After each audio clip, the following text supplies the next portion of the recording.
So Raghav, thank you for coming in this show. Thank you. थोड़ा business model के बारे में बताइए आपके कि क्या बिजनेस मॉडल है, कैसे बिजनेस रन करते हैं, क्यों रन Right. करते हैं। ठीक है, सो बेसिकली मैं आपको बताता हूँ हमारा बिजनेस मॉडल के पीछे दो एस्पेक्ट्स हैं। ओके। एक है हमारी सप्लाई, एक है हमारी डिमांड। तो पहले हम बात करते हैं अबाउट जो हमारी सप्लाई है। जो हमारी सप्लाई है ये आ रही है देश की जो सबसे बड़ी टेक टैलेंट की पॉपुलेशन है ना, they are coming from small towns. अब उसको लोग टियर 2 टियर 3 कहते हैं, जो कहना आपके लिए छोटे शहर से आते हैं। इनकी उम्र होती है बिटवीन 23 टू 26। अब हो क्या गया है कि लास्ट 4-5 साल में एडटेक कंपनियां बहुत सारी आ गई। बहुत सुना होगा आपने। बिल्कुल है। ये कंपनियां एक चीज में बहुत अच्छी है, मार्केटिंग। सुपर। सो इन लोगों ने एकदम ना उनको टारगेट कर दिया इंस्टाग्राम पे और यूट्यूब पे कि भाई तुम्हें अपस्किल करना है। राइट। अब सबके दिमाग में एक फोमो आ गया है कि ऑब्सोलीट हो जाएंगे, कि भाई हम कोर्स खरीद लेंगे तो हम अपस्किल हो हाँ, जाएंगे ऑटोमेटिकली, हम अपस्किल हो जाएंगे। दूसरा क्या है, ये सब लोग आज की डेट में काम करते हैं इन सर्विसेज कंपनीज। मैं नाम नहीं लूंगा बट आप जानते हो मैं किन कंपनियों की बात कर रहा हूँ। राइट नाउ इस आदमी की दो एस्पिरेशन है, इस आदमी औरत और whatever this person has two aspirations. They want to work in a productized environment, not in a service company, and they want to do front end jobs. Right? अब ये दो चीजों के लिए उनके पास अब एडटेक कंपनियां ही बचती हैं as the विकल्प, as the option. Problem with these edtech companies is number one, they charge obnoxious amounts. Any good edtech course is going to be north of 2 lakh rupees. अब जो आदमी 30 या 35,000 रुपए महीने कमा रहा है, उसके लिए 2-2.5 लाख 3 लाख रुपए बहुत बड़ी रकम है। कैसे देगा वो? That's the first problem.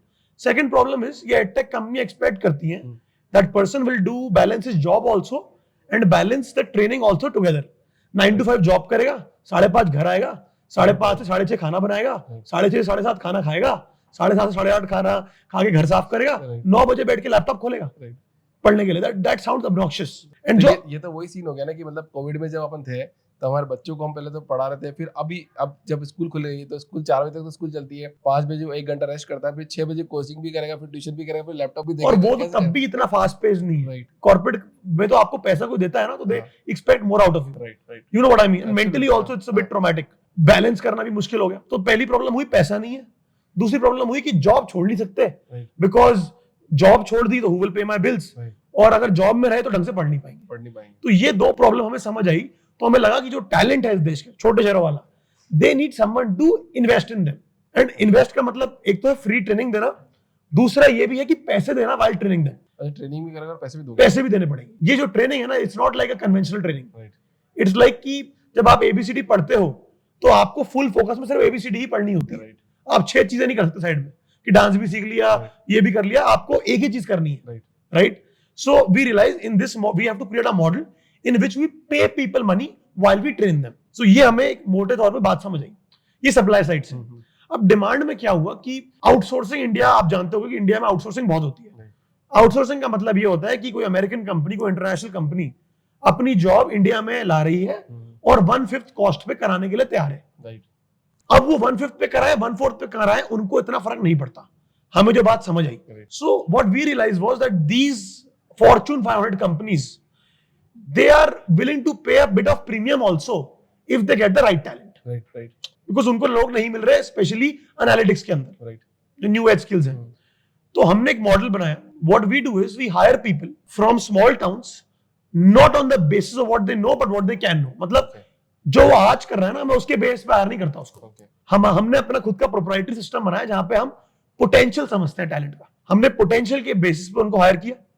तो पोटेंशियल आप देख कैसे रहे हो? आपको क्या पता चला उसको क्या पोटेंशियल? हमारे टेस्ट होते हैं ना, multiple rounds of testing, interviews, 4 से 5 राउंड्स होते हैं हमारे, एंड मल्टीपल वेरिएबल्स हम निकालते हैं उस टाइम पे। And these variables are not so simple कि पाइथन में कितना है, सीक्वल में कितना है। They are not so simple, there are lot of behavioural aspects also. हमने उनको उस बेस पे जज किया। If we believe they can be scaled, if we see the potential, we hire them, we fly them to Bangalore.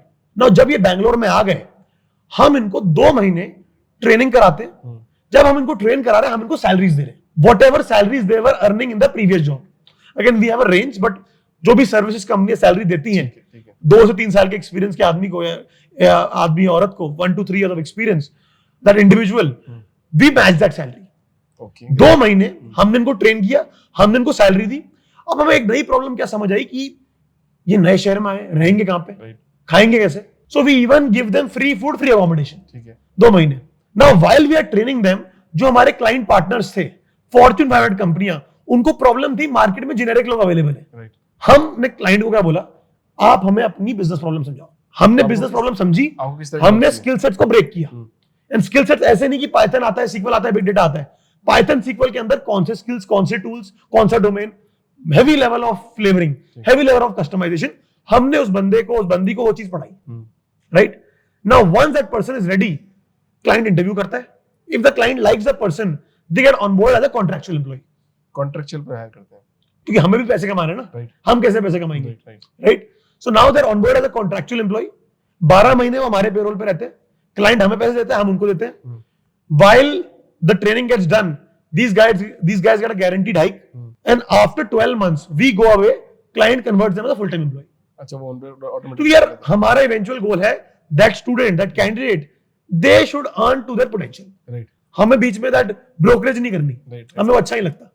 वो तो हम इसलिए कर रहे हैं बिकॉज हमने इन्वेस्ट किया है। Right. We are trying to subsidize that investment. तो बस लेमैन भाषा में अगर मैं समझने की कोशिश करूँ कि अगर किसी कंपनी को रिक्वायरमेंट है और उसको टैलेंट की रिक्वायरमेंट, अच्छे टैलेंट की, तो आप एक स्टूडेंट को लेके आओगे, उसका पोटेंशियल समझोगे, उसको ट्रेन करोगे, आप अपने सिस्टम में रखोगे, आपने ऑलरेडी क्लाइंट की चीज़ें समझ रखी है, आप बोलोगे now he is right guy for you, आप इसका इंटरव्यू लो, आपको समझ में आता है तो आप उसको करो, नहीं समझ में आता है तो मत मतलब। रखो, कोई दिक्कत नहीं। हाँ। पर आप वो 2 महीने के लिए करते हो, कितने महीने के लिए करते हो? बिकॉज आइडियल गोल है 2 महीने के लिए, बट बिकॉज आप जानते हो लोग, people are not machines, right. तो किसी लोगों में 3 महीने भी लगते हैं, हाँ। कोई लोग 1.5 महीने में आते हैं, तो एवरेज 2-2.5 महीने के अराउंड हम करते हैं। तो ऐसे कितने लोगों को तो अभी आप ट्रेन कर चुके हो? अभी तक हमारा नंबर करीब 350 के अराउंड हवर कर रहा है, मतलब 350 लोग। हाँ मतलब 300। तो ये तो प्रॉब्लम स्टेटमेंट हुआ जब लोग ऑलरेडी काम कर रहे हैं, सब कुछ कर रहे हैं, तब आप उनको प्रोवाइड कर रहे हो। तो आप ऐसा कुछ नहीं कर रहे हो कि डायरेक्ट कॉलेज से किसी को देना हो? तो वो भी हमने करना शुरू कर दिया हाँ। है। तो वो ऑलरेडी हमने क्या किया है कि 2 मॉडल हमारे हैं उसमें। पहला मॉडल तो क्या है, जो लोग लास्ट सेमेस्टर में होते हैं कॉलेज के, राइट। जो कैंपस प्लेसमेंट होती थी, सेम हम वही करते हैं। राइट। डिफरेंस इसमें क्या होता है कि हम उनको ट्रेनिंग करते हैं एंड हम उनको बैक एंड रोल्स के लिए हायर नहीं करते। राइट। देखो देश का कॉलेज इंफ्रा ड्रामेटिकली फेल कर चुका है, राइट। ये आप किसी से भी पूछोगे, मतलब you will get the right answer, right? Dramatically fail कर चुका है। तो इन लोगों को मिलती है बैक एंड जॉब्स। हम क्या करते हैं, अगेन हम बैक एंड जॉब्स के लिए हायर नहीं करते, राइट। हम फ्रंट एंड जॉब्स के लिए हायर करते हैं। कॉलेज के लास्ट सेमेस्टर में हम उनको ट्रेन करते हैं, जिसके अंदर कुछ महीने 2 या 3 महीने ऑनलाइन ट्रेनिंग होती है, 3 या 4 महीने इन पर्सन ट्रेनिंग होती है। Okay. Now while we are training them, free food, free accommodation and stipend. Okay Raghav, मैं I got your business model, मतलब मुझे समझ में आया, ऑडियंस को समझ में आ रहा है कि आपका बिजनेस मॉडल क्या है। सो मेरा सवाल यहाँ पे बहुत इंपॉर्टेंट आता है, सबसे मैं पूछता हूँ कि ये जो बिजनेस मॉडल आपने बनाया है, इसके पीछे का मकसद क्या था, कहाँ से स्टार्ट हुआ आपकी जर्नी? है क्या बनाया आपने? मकसद बड़ा सिंपल था।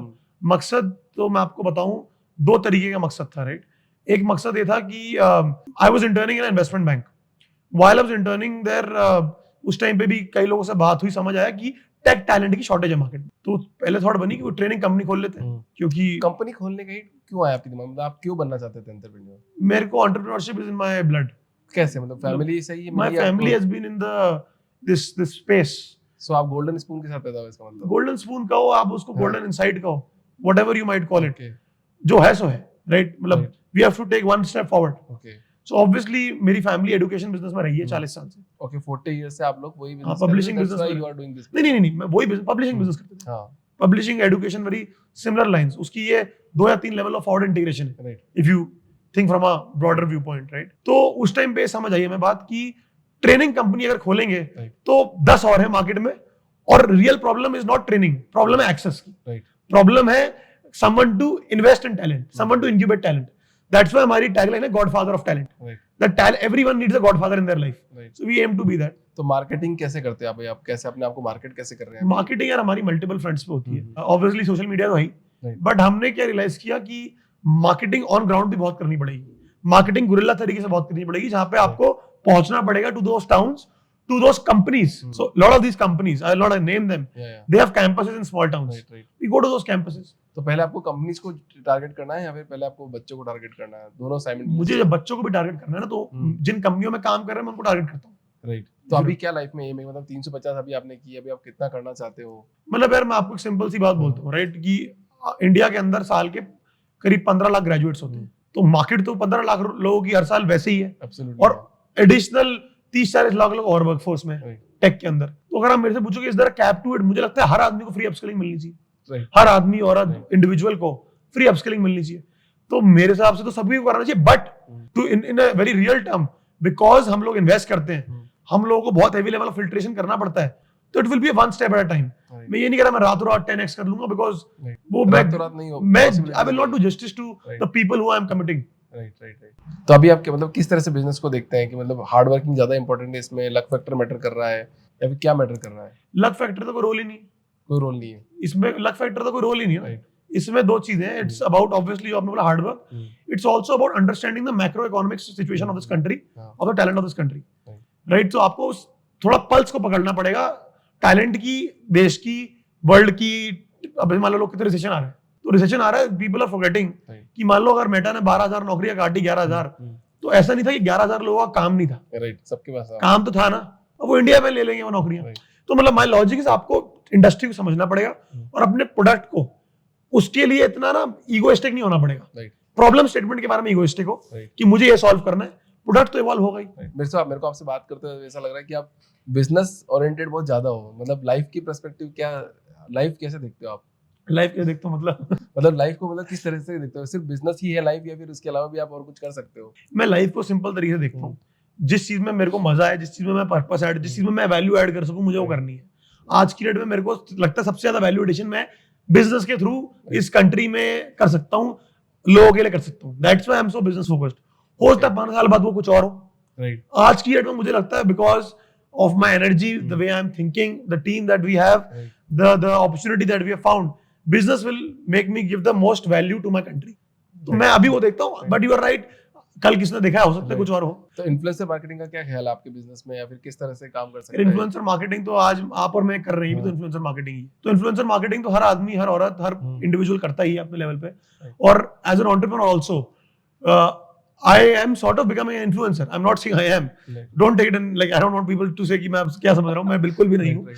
But एम तो वही है ना, एम तो वही है। सेल्फ ब्रांडिंग में ज्यादा देख रहे हो, सेल्फ ब्रांडिंग ज्यादा होगी तो मेरा प्रोडक्ट ज्यादा बिकेगा। तो इसका मतलब प्रोडक्ट ज्यादा अच्छा होना चाहिए या फिर सेल्फ ब्रांडिंग ज्यादा अवेयरनेस? प्रोडक्ट के बारे में तो कुछ नहीं है ना। सेल्फ ब्रांडिंग क्या है, आज आप मेरे से क्यों बात कर रहे हो? प्रोडक्ट के बारे में आपने रिसर्च की होगी। अगर मैं बहुत बातें करता और एंड में बच्चों का life would not have impacted, I would not be working with Fortune 500 companies, then मेरी ये ब्रांडिंग ही नहीं होती आपके साथ कभी। So it works in a very simple way. They're both interlinked. Absolutely right. तो अभी अब जो नए लोग हैं जिनके पास एक्सेसिबिलिटी नहीं है एंटरप्रेन्योरशिप बनने के लिए, तो आप उनको कुछ बोलना चाहते हैं कि मतलब कैसे बन सकते हो आप? क्योंकि बहुत सारे लोग होते हैं जो बिजनेस फैमिली से नहीं आते but they want to be an businessman, business entrepreneur बनना चाहते हैं, उनके लिए आपके पास कुछ शब्द बोलने के लिए? मेरा एक बहुत ऑनेस्ट ओपिनियन ये है कि आप जो भी काम करो, राइट, उसमें आपको डिटेलिंग में जाना पड़ेगा। ओके। अब कुछ लोगों को डिटेलिंग समझ आती है जब वो 18 साल के होते हैं, कुछ लोगों को समझ आती है जब वो 30 साल के होते हैं। एग्जाम्पल दे रहा हूं मैं, और वो बड़ी पर्सनल चीज है। तो अगर आपको लगता है कि आप छोटी उम्र में ही आपको डिटेलिंग किसी भी प्रॉब्लम के बारे में आ रही है, आप घुस पा रहे हो उसके अंदर, the devil is the detail, right, that's what मेरी केबन में भी ये कोट मैंने लिखी हुई है, devil is in the detail, right. अगर आपको लगता है आप घुस पा रहे हो, whenever you feel that, whatever your age is, you do it. Most people, what I have seen, if they don't have that business background or that whatever, उनको 2 या 4 या 5 साल किसी कंपनी में काम करना होता है, तब उनको समझ आती है। तो वो उनपे व्यक्तिगत बात है, it's a very personal thing. If they can understand the detailing of any problem, they should immediately do it. Capital बहुत इनफाइनाइट अवेलेबल है मार्केट में, मतलब कैपिटल तो आप जानते हो कितनी अवेलेबल है। अभी मार्केट में फंडिंग्स का मतलब क्या ख्याल है, मतलब लोग कितनी फंडिंग कर रहे हैं? मतलब यार आप लाइफ साइकिल देखो, ठीक है, फंड्स की लास्ट 12 महीने में जो फंड्स रेज हुए हैं, तो होता क्या है, पैसा कैसे इन्वेस्ट होता है? एक ग्लोबल फंड होता है, ये अपने एलपी से पैसा रेज करते हैं एंड देन वो इन्वेस्ट करते हैं। तो जो एलपी से पैसा रेज होता है ना, अगर आप लास्ट 12 या 18 महीने की स्टैटिस्टिक उठाओगे, ऑल टाइम हाई पे, सबसे ज्यादा हाई। हाँ, तो कुछ पैसे की कमी नहीं है मार्केट में, वैल्यूएशन की कमी है, फालतू की वैल्यूएशन नहीं मिलेंगी आपको। पर बहुत कंपनी आप देख भी तो डूब भी तो रही है, मतलब पैसा उठा रही है मार्केट में, बट वो कंपनी 2 साल में ही बंद हो जाती है। वो तो किसी भी चीज में है ना, बहुत सारे इन्फ्लुएंसर मार्केटिंग की भी कंपनियां खुल रही हैं, बंद हो रही हैं, तो सर्वाइवल ऑफ द फिटेस्ट, तो वो तो हर जगह हो रहा है। तो that is not a thing that stops you, right, absolutely. तो अब एक रैपिड फायर राउंड रहेगा, चूज एनीवन, ठीक है, बुक्स और movies? Books. Why? I think they are, as I said, that devil is in the detail. Movies में बहुत ऊपर से देखते हैं, बुक्स में हम घुस जाते हैं। बट मेरे को लगता है कि बुक्स अगर आप पढ़ते हो, अगर आप कोई बुक्स पढ़ के आए, कल आपने कोई बुक पढ़ी है, तो आज आप अपने आप को हीरो समझ के घूमते हो, यार मेरे को तो बहुत कुछ आता है उसमें, तो मेरे को लगता है कि बुक्स आप पे ज्यादा हावी होती है, तो शायद बुक्स पढ़ना भी चाहिए, नहीं भी पढ़ना चाहिए। बड़ी पर्सनल चीज है, बड़ी पर्सनल चीज है। चूज एनीवन, पॉडकास्ट होस्टिंग और सीईओ? सीईओ यार, Why want to become CEO? मतलब ये डेजिग्नेशन आपको क्यों चाहिए? नहीं, डेजिग्नेशन नहीं यार, इट्स अ डेजिग्नेशन। देखो, पॉडकास्ट से क्या है कि मैं बातें कर सकता हूँ, राइट, सीईओ बन के मैं काम कर सकता हूँ, एब्सोल्युटली डिफरेंस है। चूज एनीवन, एलन मस्क और Jeff Bezos? Elon Musk. Elon Musk, because I think it's also about the courage, the guts. Favorite show host? Favorite show host? That's a good one. Wow. I follow Matrix Moments. Okay. It's a podcast. Okay. There's Avnish Bajaj there.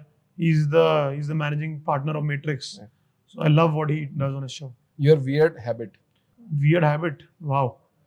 बहुत सारी हैं. कौन सी बोल सकता हूँ सोच रहा हूँ. Weird habit I think probably is stalking people on LinkedIn. Oh, I do yeah. that. तो आप इंस्टाग्राम पे किसकी चेकआउट करते हो प्रोफाइल? Instagram पे तो यार मैं honestly करता ही नहीं हूँ. आपको लगता है कि मतलब इस लिंक्डइन पे फोमो बहुत ज्यादा चल रहा है हाँ बहुत ज्यादा चल रहा है. कि बस बहुत अच्छा ही अच्छा दिखता है कि इसको फंडिंग 100%. इसको पैसा मिल 100%. गया. You believe in never settle or retire at 40? Oh, never settle. Never settle. No. कभी settle नहीं नहीं होना. नहीं. Absolutely right. चलो Raghav, it's great meeting with Thank you you. and Thank you so much. nice talking to you. Same है, same. काफी insights मिले आपके साथ. नहीं नहीं मेरे को भी बड़े बात करके अच्छा लगा. चलो, thanks a lot. Thank you so much.